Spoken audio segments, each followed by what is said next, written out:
Good morning সকলকে। তো দেখো, আজকে থার্সডে, অন্যান্য দিনের মতো আজকেও সেই সকাল থেকে বৃষ্টি বৃষ্টি আর বৃষ্টি। ও তো ঝরবেই, ওর টাইমেও ঝরছে, কারণ এটাই তো ওর টাইম না, বৃষ্টির তো ঝরার এটাই টাইম, তাই ও ঝরছে। সুন্দর লাগছে গাছের পাতাগুলো, কি সুন্দর লাগছে গাছের পাতাগুলো। সুন্দর ওয়েদারটা, মানে মানে আমাদের জন্য ঠিক আছে, মানে যারা হাউস ওয়াইফদের জন্য ঠিক আছে, বা যারা, অবশ্য আজকে আমার বিকেলে কাজ আছে, তাহলেও দেখো কি সুন্দর লাগছে।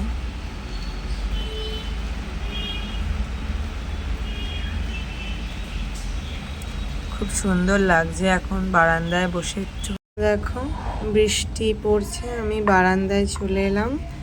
তোমাদের আজকে থার্সডের মিনি ব্লগ স্টার্ট করে দিয়েছি, আর তোমাদেরকে আগেও দেখালাম। একটু বারান্দায় বসেছিলাম, তারপর আবার গিয়ে চাটা নিয়ে চা বিস্কিট নিয়ে বৃষ্টির ওয়েদার এনজয় করতে চলে এলাম।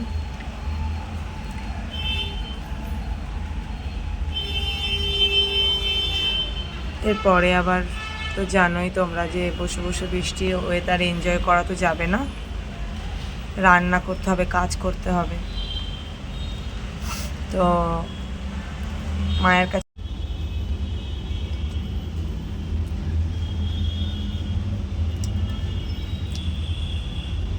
যাই হয়ে যাক, পৃথিবীতে যাই ঝড় বাদল তুফান, আমি বলছি কথার কথায় বলছি, যা কিছু হয়ে যাক, নিজের মনকে না নিজের কাছে খুব সবসময় খুশি রাখবে। নিজের মনকে নিজের কাছে আর নিজেকে সবসময় খুশি রাখবে। দেখবে অপরদিকের পার্সনটা, যার সঙ্গে তোমার কোনো কিছু হয়ে যায়, সে তোমার হাজব্যান্ড হোক কি যে বন্ধু বান্ধব হোক, যেই হোক, সে তখন নিজেই জ্বলবে যে এত কিছু হয়ে যাওয়ার পরও ও নিজে কী করে খুশি রয়েছে। এটা হচ্ছে আমার জীবনের প্রোটোকল। আমি যে যা হয়ে যাক, আমাকে যে যা বলে বলুক, আমি কিন্তু মানে মানে কারোর তোয়াক্কা না করে আমি নিজে খুশি থাকি, ভিডিও বানাই, তোমাদের সাথে কথা বলি।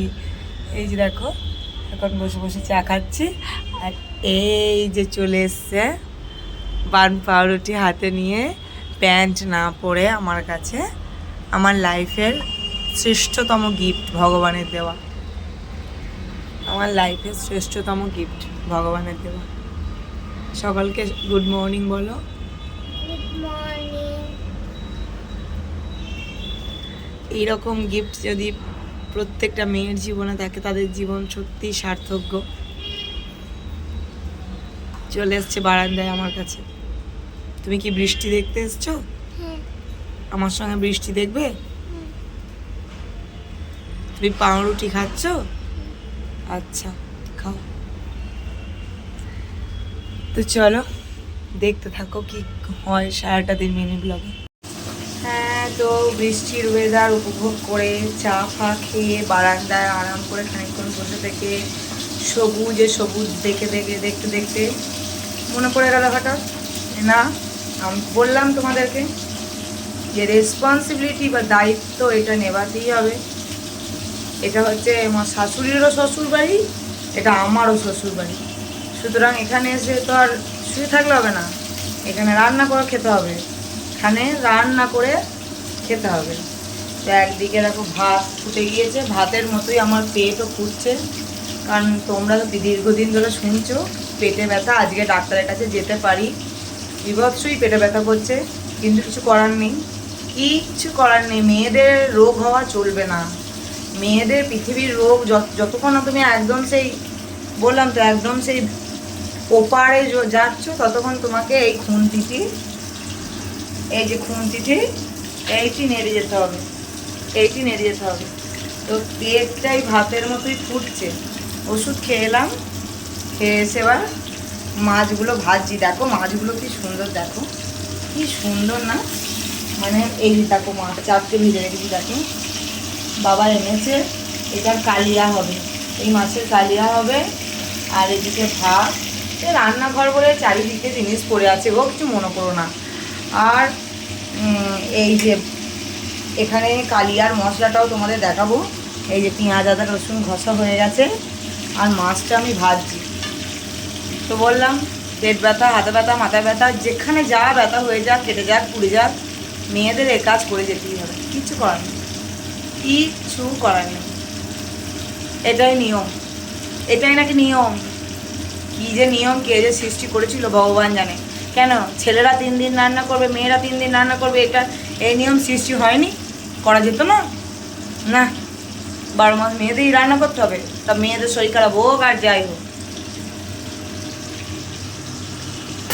দেখো বন্ধুরা, যে রান্না কমপ্লিট হয়ে গেছে আমার। ফুড অ্যান্ড ফান উইথ রিয়াতে দেখে নিও, মানে কমপ্লিট মানে আমার রান্নাটা কমপ্লিট।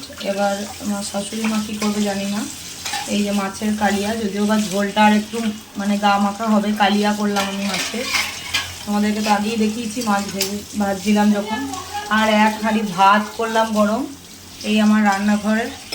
আর আমার এবারে উনি আসবেন, এসে উনি করবেন ওনারটা, তারপর লাস্টে তোমাদেরকে লাঞ্চটা দেখাবো। চলো এখন প্রায় রান্না বান্না অনেকক্ষণ আগেই শেষ হয়ে গেছে। দেখো কি সুন্দর ওয়েদারটা, হাওয়া দিচ্ছে, দারুণ লাগছে। আমি ঘরের জানলাটা খুলে দিয়েছি। এই ঘরটা কিন্তু আমার ঘর নয় অ্যাকচুয়ালি, মানে তোমরা মনে করবে যে রোজই আমার ঘরের ভিডিও দিই, তোমাদেরকে ঘরটা দেখাই। এটা হচ্ছে আমার ননদের ঘর। তো ওর বিয়ে হয়ে যাওয়ার পর থেকে না অ্যাকচুয়ালি আমরাই এই ঘরে তোমার থাকি, মানে দুপুরবেলাটা শুই। তো এই দেখো এটা ওর ঘর। তো আমাদের পুরো বাচ্চা আছে বলে বুঝতেই পারছো ঘর বাড়ির যা অবস্থা এইসব। তো এইটা হচ্ছে, আমি দুপুরের বিছানাটাও রেডি করে ফেলেছি, কারণ দুপুরের শোয়াটা আমাদের কাছে ম্যান্ডেটরি, ওটা শুতে হয়, নাহলে শরীরটা খুব খারাপ পড়ে সন্ধেবেলা। তো এইটা হচ্ছে ওর ঘর। এই ঘরটা আমি খুব কম ভিডিও করেছি বলে তোমাদেরকে দেখালাম। তো চলো এবার স্নান টান করাই, খাওয়াই ছেলেকে। তারপরে একটুখানি ছোট্ট করে তোমাদেরকে একটু বলে দিই, আমার ছেলের আজকে মনে হয়েছে মায়ের সাথে স্নান করতে, মানে মা আরও একসাথে স্নান করবে, তাই তো? মা আর তুমি একসাথে স্নান করবে? তাহলে জলের বালতিটা ভরতে দাও। এই যে জল খুলে দিয়েছে, এবার দুজন মিলে একসাথে আমরা স্নান করে দেবো। ও ভীষণ এক্সাইটেড। চলো স্নান টান করে ফ্রেশ হয়ে নিই, তারপরে তোমাদের সঙ্গে আবার সন্ধেবেলা কথা বলবো। হ্যালো এভরিওয়ান, আবারও ওয়েলকাম জানাচ্ছি ফুড অ্যান্ড ফান উইথ রিয়াতে। তো তোমাদের লাস্ট দেখিয়েছিলাম যে আমার ননদের ঘরে আমরা আজকে শুচ্ছি, ওই ঘরটাতে দুপুরবেলা আমরা শুই। তো এখন প্রায় 3:10-15, আমার 3:30 4টের আগে ঘুম আসে না, যেহেতু এখন টিউশন অফ। আমি 6টা পর্যন্ত একটু শুয়ে থাকি, তারপরে উঠে ছেলেকে খাওয়াই, পড়তে বসাই। তো তোমাদেরকে দেখাই, দেখো কি পরিমাণে আবারও বৃষ্টি নেমে পড়েছে। দেখো অজস্র বৃষ্টি হচ্ছে, বেশ ভালো লাগছে ওয়েদারটা। তাই আমি একটু ছেলেকে ঘুম পাড়িয়ে দিয়ে এসে, একটা মায়ের রিল্যাক্সেশন কখন হয় জানো, যখন ছেলে একদম ঘুমিয়ে যায়, ওকে খাইয়ে দিয়ে চান করিয়ে ঘুম পাড়িয়ে দিয়ে এসেছি। এসে ওরা ঘুমাচ্ছে ওই ঘরে, যে ঘরটা তোমাদেরকে দেখালাম। আর এইটা আমার ঘরটা, তোমরা তো জানোই আমার ঘরটা প্রতিদিনই দেখো। আমি কিন্তু আমার ঘরে না শুলেও বিছানাটাকে ক্লিন করে রাখি, তোমরা জানো ওটা আমার হ্যাবিট। আর আমার এই কর্নার, তো এইগুলো করতে আমার এগুলো করলে আমার মন মেজাজ ভালো থাকে। আর এই সমস্ত করে এবারে আমিও শোবো, আমাকেও রেস্ট নিতে হবে একটু। তোমরা তো জানো শারীরিক দিক দিয়ে আমার অনেক প্রবলেম আছে, চলছে এখন। তো এই আর কি, সন্ধেবেলা জানি না তোমাদের ব্লগটা কন্টিনিউ করতে পারবো কি না, কারণ আমার মোস্ট ইম্পর্টেন্ট সন্ধেবেলা আমার ছেলেকে পড়ানো, তো সেটা আমায় করতে হবে। আর বৃষ্টি প্রচণ্ড হচ্ছে বাইরে, এইটাই বলার। আর আজকে আমার ফাঁকা ঘরটা দেখাচ্ছি, মানে এই ঘরে আমরা দুপুরবেলা চট করে শুই না, এই ঘরটা বিছানাটা আমি পরিষ্কার রাখি, তোমরা জানো আমার হ্যাবিট। এই যে, তো বিছানা পরিষ্কার করে, তো তোমাদের সঙ্গে আজকে লাস্ট নিজেকে ভালো রাখার জন্য আমি অল টাইম এগুলোই করি, আর তোমাদের সাথে কথা বলি শুধু নিজের মনটাকে ভালো রাখার জন্য, নিজের জন্য। আর আমার মা, আমি একটা মা, আমার তো বাচ্চা আছে তোমরা তো জানো। তো এই যে দেখো, লাস্ট তোমাদেরকে গোলুকে দেখিয়ে দিই, ও আমার খুব ফেভারিট একজন।